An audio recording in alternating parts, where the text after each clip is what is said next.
The first time I understood what my children had done, it felt like the air in my lungs turned into cold water.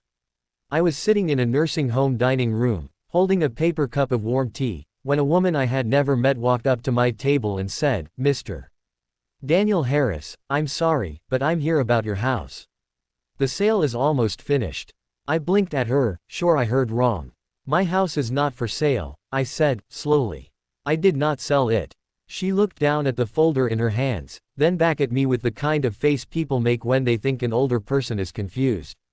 "It's already listed," she said. "It's already under contract. I'm from the title company. I just need to confirm a few things. Before we continue, please comment where you are watching from and subscribe so you can hear more stories like this." My hands started to shake. Not because I was weak, but because I suddenly felt trapped, like someone had quietly put a lock on my life. I pushed the tea away. "Show me," I said. She opened the folder. I saw my address in big letters at the top. My front porch. The maple tree I planted when Mark was born. The garage I built with my own hands. Then I saw the part that made my stomach drop. Seller, Daniel Harris. That was me. And beside it was a signature that looked like mine, but it was not mine. The letters were too stiff, like someone copied it from memory. "I never signed this," I said. The woman's eyes flicked to the side, like she wanted to end the conversation. "Your son Mark and your daughter Tessa brought in your paperwork," she said. "They said you wanted to move into assisted care. They said you agreed." Mark and Tessa. My children. My chest tightened. A buzzing noise filled my ears. I could hear forks clinking on plates at other tables, people laughing softly, a TV murmuring somewhere, but none of it felt real anymore. I stood up so fast my chair scraped the floor. "Where is my phone?" I asked. The woman hesitated. "Your family told the staff you don't use it much." That was a lie. I used it every day before they took it. I turned to the front desk, my legs unsteady but my mind suddenly sharp. "I need to call my lawyer," I said. The nurse behind the desk frowned in confusion. "Your children are your contact, Mr. Harris. They said you get upset when you handle stressful things." Upset. That word again. The word people use when they want to treat you like a child. I leaned forward and lowered my voice. "Listen carefully," I said. "Someone is selling my house. I did not sign. I need a phone now." The nurse looked nervous. "Let me call your son." "No," I said, louder. "Do not call him." My heart was pounding hard enough to hurt. I looked back at the title company woman. "What happens next?" I demanded. She swallowed. "The buyer does a final walkthrough tomorrow morning. After that, the closing is scheduled. Your children said they already cleaned the house. They said you took your things. Tomorrow morning. A buyer in my home. A stranger walking through my kitchen, looking at my family pictures, touching the walls I painted, believing it was theirs." I felt a deep, burning shame. Not because I did anything wrong, but because I trusted the people who should have protected me. I grabbed the folder from her hands. She tried to pull it back. "Sir, you can't take that." "Yes, I can," I said. "That is my life." I flipped through the pages until I found something that made me pause. There were many signatures. Some were printed, some were scribbled, and then I saw a line that was blank. It said, "Owner's final authorization." Blank. My eyes narrowed. I looked up slowly. "You said the sale is almost finished," I said. "But it is not finished." The woman's face changed. Just a little. "It's pending," she admitted. I tapped the blank line with my finger. "So someone still needs something," I said. "Something from me." Before she could answer, my mind snapped to a memory from years ago, when I bought the house. My lawyer had explained something about how the deed was written. Something about what could and could not happen without me. A thought rose like a small flame in the dark. Maybe my children forgot something. Maybe one signature still mattered. I stepped closer to the front desk and said, "I want a phone. If you don't give me one, I will call the police from your office line and tell them I'm being held from contacting legal help." The nurse froze. Around us, the room seemed to hold its breath. Then, from the hallway, I heard a familiar voice. "Dad," Mark called. I turned. He walked in with his perfect smile, holding a bag of grapes like he was a good son doing a kind thing. But his eyes were not kind. They were alert, sharp, like he already knew something had gone wrong. He saw the folder in my hands. His smile disappeared. "What is that?" he asked. I raised the folder slightly. It's the paperwork for my house, I said. The house you tried to sell. His face went pale, then firm. He stepped close enough that only I could hear him. Dad, he whispered, don't make a scene. You're confused. Put that down. Confused. There it was again. He leaned in closer, his voice cold now. The buyer walks through tomorrow, he said. And you are going to stay right here and keep quiet. Do you understand? Then he looked at the nurse and smiled again, like a switch flipped. My dad is having one of his episodes, he said sweetly. Can you bring him back to his room? My stomach dropped. Because I could see it clearly now. This place was not just a home for older people. It was a cage. And my own children had the keys. As the nurse stepped around the desk toward me, Mark's voice turned into a warning. If you fight this, he said softly, I'll make sure the doctor signs the paper that says you can't make decisions anymore. I stared at him, stunned. And the scariest part was not that he said it. The scariest part was that he believed he could do it. So I held the folder tighter and asked myself one terrifying question. If Mark could steal my house, what else was he ready to steal from me next? 2 months earlier, my life still felt normal. I was not rich, but I was steady. I had my small house, my garden, my tools, my routines, and the quiet pride of a man who worked for everything he owned. My wife had passed away 3 years before. The loneliness was heavy sometimes, but I managed it. Then Mark started visiting more often. At first, it felt like love. He came with groceries. He fixed a squeaky door. He asked about my blood pressure and told me to stop climbing ladders. You don't have to do everything alone, Dad, he said. I believed him. I wanted to believe him. Then Tessa came too, with her bright voice and soft hands. Daddy, you look tired, she said, like I was suddenly fragile. One afternoon they sat at my kitchen table with a folder. Mark pushed it toward me. It's just to help, he said. A power of attorney. If anything happens, we remember your wishes. I did not like how that folder looked, how thick it was, how prepared they seemed. I'm fine, I said. I can handle my own life. Tessa reached across the table and squeezed my hand. Dad, it's not about now, she said. It's about safety. Safety. Another word that sounds sweet, but can hide something sharp. Mark leaned back and sighed like I was being stubborn. Okay, he said. But if you fall and hit your head and can't talk, what then? Do you want strangers deciding for you? I pictured myself alone in a hospital bed. I pictured doctors asking questions I couldn't answer. I pictured losing control. So I did what many parents do. I trusted my children. I signed the papers. I did not read every word. I should have. 2 weeks later, Mark called me with a worried voice. Dad, he said, I think it's time you get more help. You've been forgetting things. Forgetting what? I asked. You forgot you left the hose on, he said. You forgot you told me you paid the power bill, but you hadn't. I knew that was not true. But I also knew how doubt works. It makes you question yourself. Then he suggested a doctor. The doctor was polite. The office smelled like clean soap. Mark and Tessa sat close and answered questions fast, like they had rehearsed. How often does he lose track of time? The doctor asked. Sometimes, Mark said quickly. Does he get confused at night?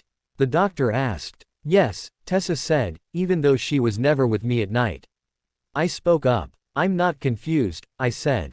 I'm just older. The doctor smiled at me like I was a child insisting he didn't need a nap.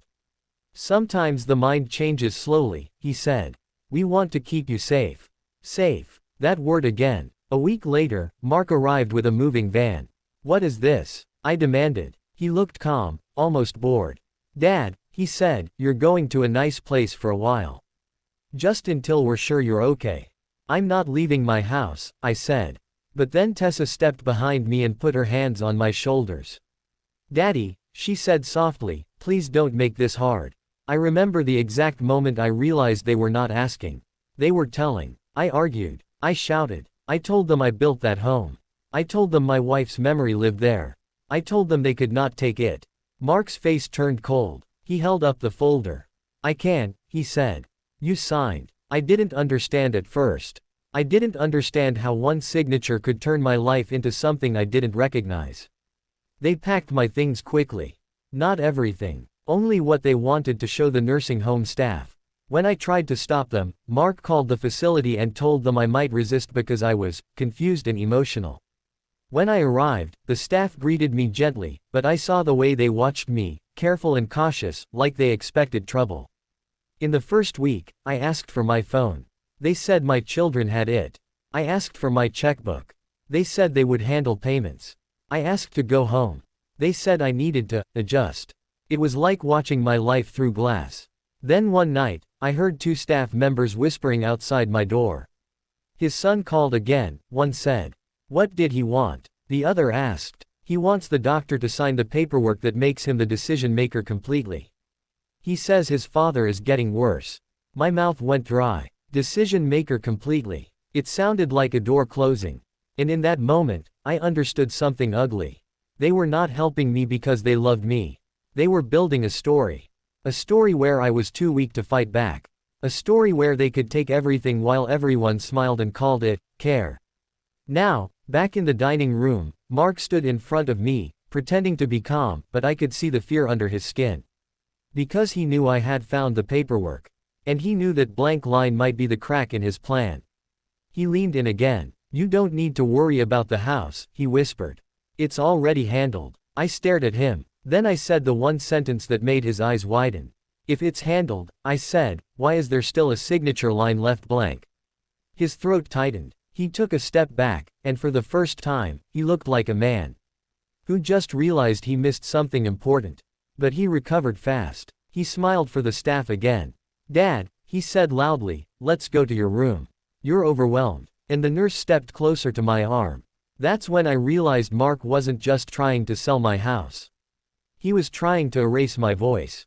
And if he succeeded, there would be nothing left of me but a quiet old man in a locked building. As the nurse reached for me, Mark's phone buzzed in his pocket. He glanced at it, and his face went tight. Then he looked at me with a warning in his eyes and said, the buyer is coming sooner than tomorrow. My stomach clenched. Because if the buyer came today, I might not have time. And I did not know yet whether I could stop them. That afternoon, I learned something important. Even in a place where people try to silence you, there are still small doors that can open. Her name was Nurse Lena. She was young, kind, and she spoke to me like I was a person, not a problem. When Mark left my room, Lena stayed behind to check my blood pressure. She noticed my hands trembling. Mr. Harris, she said gently, what's wrong? I hesitated. I had learned that words can be used against you. That if you sound too angry, people label you. If you sound too scared, people decide you can't think. So I forced my voice to stay steady. My children are selling my house, I said. I didn't sign it. Lena froze. Are you sure? Yes, I said. And they're trying to make the doctor say I can't make decisions. Her eyes filled with worry, but also something else. Respect. She lowered her voice. Do you have a lawyer? She asked. I swallowed. I did. Years ago. For the house. Her name is Ms. Rivera. I don't have her number. Lena glanced toward the hallway. Do you remember where you keep your contacts? She asked. I almost laughed, but no sound came out. They took my phone, I said. Lena nodded slowly, thinking. Then she said, the front desk has a computer for family emails and messages. It's supposed to be supervised, but I can help. That night, after most visitors were gone and the hallways were quieter, Lena wheeled me to the desk. My heart pounded like I was doing something forbidden. Because in a way, I was. I was trying to reclaim my own life. Lena typed carefully. What's her first name? She asked. Marisol, I whispered. Ms. Marisol Rivera. She searched. A law office came up. A phone number. My eyes stung. Lena handed me the desk phone. Call, she said. And speak calmly. If you yell, they'll say you're unstable. I nodded. I understood. The line rang twice. Then a firm woman's voice answered. Rivera Law. I cleared my throat. This is Daniel Harris, I said. If you are Ms. Rivera, please listen. My children put me in a nursing home and they are trying to sell my house. There was a pause. Then, Mr. Harris, she said, surprised. Daniel Harris from Oak Street. Yes, I said. Her voice sharpened. Are you safe? Are you able to speak freely? I am, I said. But my son is trying to say I can't make decisions. Ms. Rivera did not waste time. Tell me what you know, she said. I explained the folder. The fake signature. The blank signature line. The title company woman. The buyer coming soon. I heard paper shuffling on her end, fast and focused. Then she said, Mr. Harris, this is important. Do you remember how the house was titled? I took a deep breath and pulled from memory. Yes, I said. It was in my name, but I also placed it under a family deed years later. There was a clause about me being the final signer. Ms. Rivera exhaled hard, like she had found the key. That means what I think it means, she said. Your children may have started the process, but they cannot complete it without your final authorization. That blank line matters. My chest loosened slightly. So I can stop this? I asked. Yes, she said. But you must act immediately. If they get a judge to declare you incompetent, they will try to sign for you. My stomach turned. What do I do? I asked. Ms. Rivera's voice became clear and strong. I'm coming in person tomorrow morning, she said. And tonight, I will contact the title company and place a hold. I will also request copies of every document they submitted. I looked at Lena, who was watching me closely. Thank you, I whispered into the phone. They're going to say I'm confused. Ms. Rivera's tone turned cold. Then we will prove you are not, she said. Do you know what fraud looks like, Mr. Harris? It looks like a family member pretending to care while stealing. And courts do not like that. A small, steady strength rose in me. But then Ms. Rivera added one sentence that made the room tilt again. There's one more problem, she said. If your children already accepted money from the buyer, they might be desperate. Desperate people do reckless things. My throat tightened. Reckless like what? Like trying to rush the closing, she said. Or trying to move you without permission. Or trying to force a doctor to sign something quickly. I gripped the phone harder. Ms. Rivera, I said, Mark told me the buyer might come today, not tomorrow. Silence. Then Ms. Rivera said, check the paperwork for the closing date. Right now. I opened the folder with shaking fingers. The words blurred for a second. I blinked and forced my eyes to focus. Closing. Today. 3 p.m. I felt my blood run cold. It was already after 1 o'clock. Less than 2 hours. I whispered, it's today. Ms. Rivera's voice snapped into action. Listen carefully, she said. You need to be physically present or represented. They cannot close if we block the title. I'm going to call the title company now and demand they pause it. But you need protection. If staff tries to stop you from leaving, tell them you are going with counsel for an emergency legal matter. My hands were shaking again. Lena leaned closer. What is it? She whispered. I covered the phone and whispered back, they're closing today. Lena's eyes widened. She looked around like she suddenly understood the danger. Ms. Rivera returned on the line. I'm sending a formal notice right now, she said. But we also need a second plan. Mr. Harris, do you have any proof you are competent? Any recent doctor visit? Any record showing you manage your own affairs? I swallowed. Then I remembered something. A file folder in my house. In the desk drawer. The drawer Mark never opened because he didn't know it existed. Inside were copies of my taxes, my mortgage payoff papers, my utility receipts, and the original deed notes. Records. Proof. But they were in the house understood to be, already cleaned. I whispered into the phone, my records are at home. Ms. Rivera paused. Then we go there, she said. My stomach flipped. Go there. Back to the house. But how, when Mark controlled the nursing home staff and called every protest an episode? I looked at Lena and saw her thinking fast. She pointed at the folder, then pointed toward the exit, then made a small motion like turning a key. Then she mouthed, we can. My heart hammered. Because if we left, Mark would know. He would try to stop us. And if we stayed, the closing could happen without me. I lowered my voice into the phone. Ms. Rivera, I said, if I come, will you be there? Yes, she said. But you must move now. I hung up and stared at Lena. She grabbed a clipboard and said calmly, like it was normal, Mr. Harris, you have a scheduled appointment. Then she leaned close and whispered, if we don't go right now, you lose your house. My mouth went dry. Because now it wasn't just about a signature. It was about time. And we had less than 2 hours to beat my own children to the finish line. Lena wheeled me down the hallway like she was doing a routine task. but I could feel the tension in her shoulders. At the front desk, the same nurse from earlier frowned. "Where are you taking him?" she asked. Lena held up the clipboard without stopping. "Appointment," she said, calm and firm. "It was approved this morning." The nurse hesitated. "His son said he shouldn't go anywhere without him." Lena stopped and looked directly at her.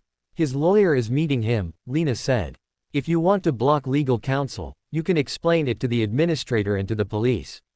The word police changed the nurse's face. She waved us through. Outside, the air felt sharp and bright. I hadn't felt real air in weeks. It woke something inside me. Lena helped me into a rideshare car she ordered on her phone.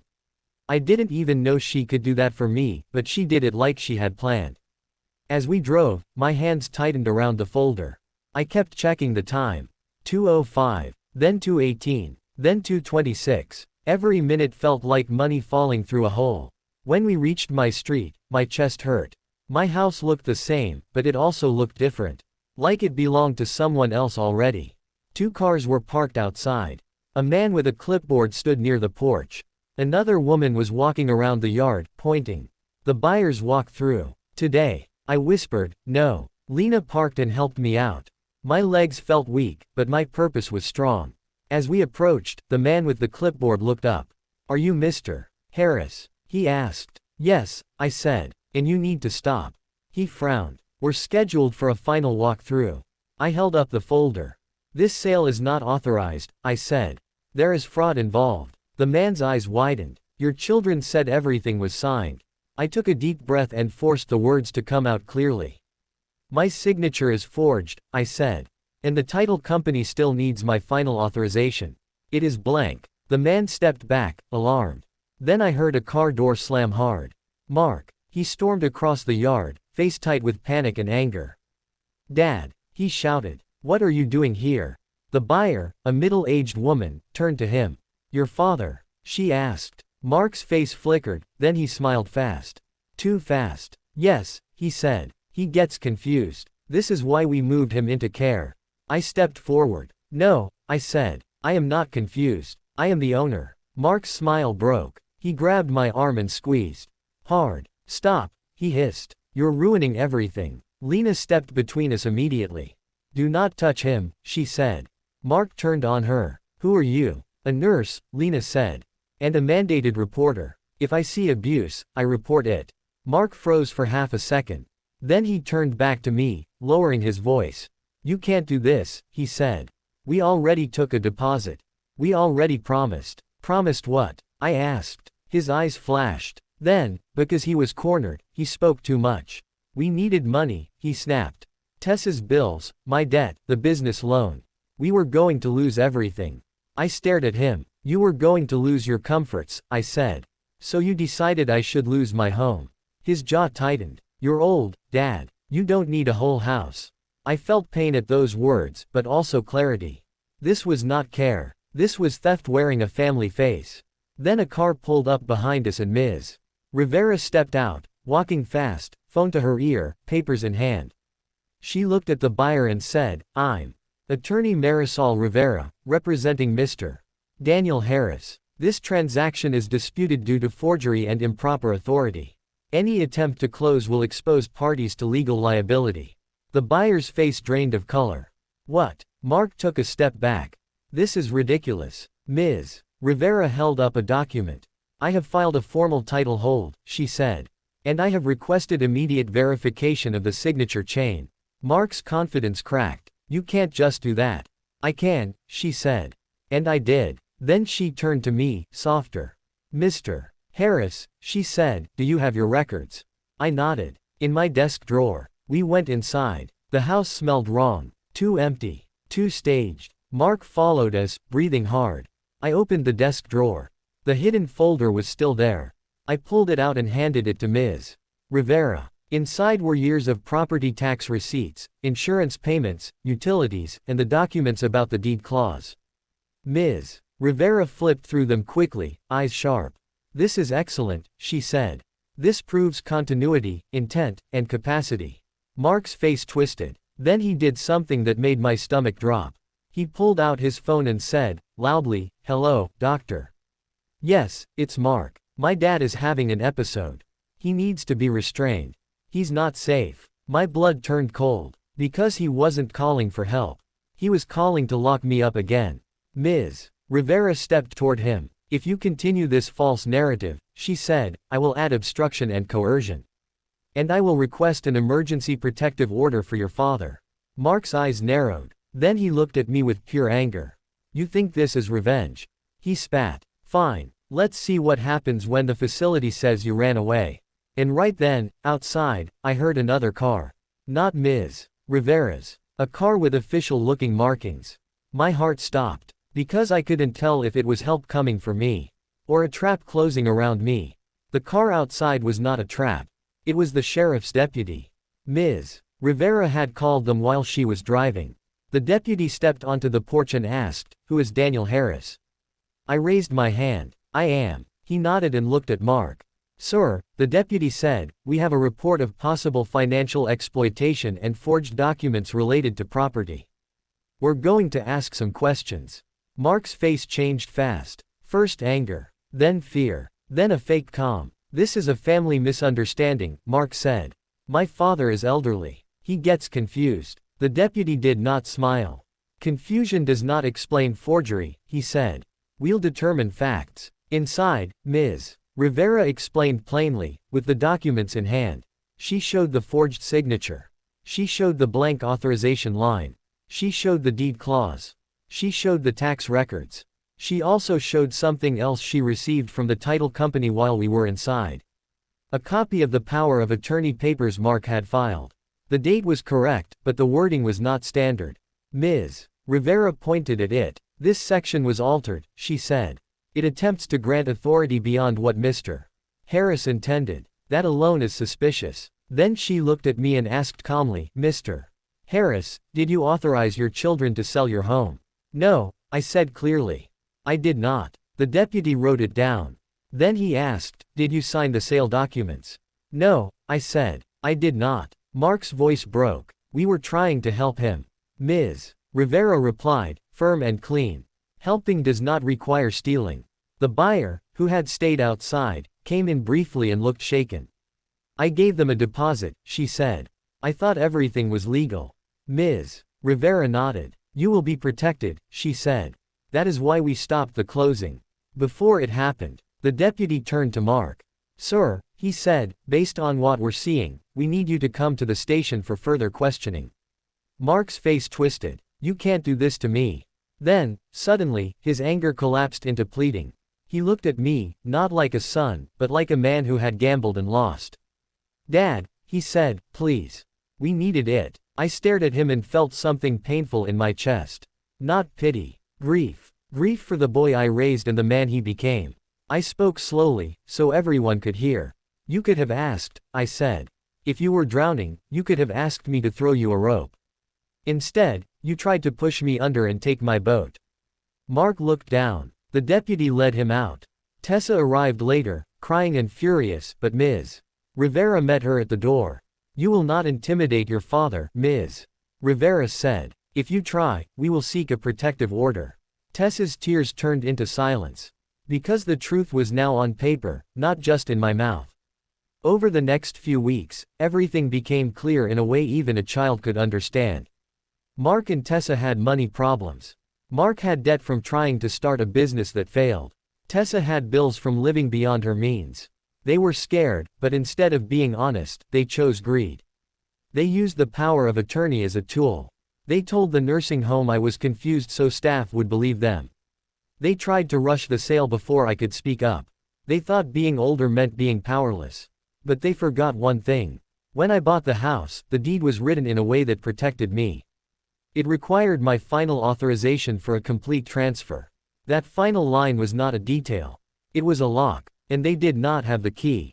The sale was cancelled officially. The buyer got her deposit back through the legal process. The title company placed safeguards on my property so no one could attempt another sale without my direct, verified involvement. Then Ms. Rivera helped me do the most important thing. We set up a trust. Not because I wanted revenge by hurting my children, but because I wanted protection. The trust made it clear that no one could move my assets, sell my home, or control my care without strict rules and oversight. It also gave me a new decision maker. Not Mark. Not Tessa. A professional trustee with legal duty. And it listed Nurse Lena as a witness to my competency, along with my doctor, who did a full evaluation and confirmed I was capable of making my own decisions. The nursing home administrator apologized. They admitted they relied too heavily on my children's story. They changed my records and restored my access to my phone and personal documents. I did not stay there. I moved back home. The first night I slept in my own bed again, I cried quietly into my pillow, not because I was weak, but because I had survived something I never expected. And I learned a lesson that I wish I had learned sooner. Love does not mean silence. Trust does not mean blindness. And family does not get a free pass to harm you. Mark and Tessa faced real consequences. There were investigations. There were legal costs. There were restrictions placed on them. They did not walk away smiling. They also did not get my house. One afternoon, months later, Tessa asked to meet me in a public place. She looked smaller than I remembered, like her confidence had been stripped away. "Dad," she said, voice shaking, "I'm sorry." I believed she was sorry about getting caught. But I also believed she was ashamed, at least a little. I told her the truth. "I love you," I said. "But love does not mean you can steal my life." She nodded, tears falling. I did not scream. I did not threaten. My revenge was not violence. My revenge was boundaries. My revenge was proof. My revenge was taking back my name, my home, and my voice. And every time I walk past the maple tree out front, the one I planted when Mark was born, I remind myself of the life lesson this story taught me. Sometimes the bravest thing a father can do is not to endure quietly. Sometimes the bravest thing is to speak up, protect himself, and show his children that respect is not optional. It is required.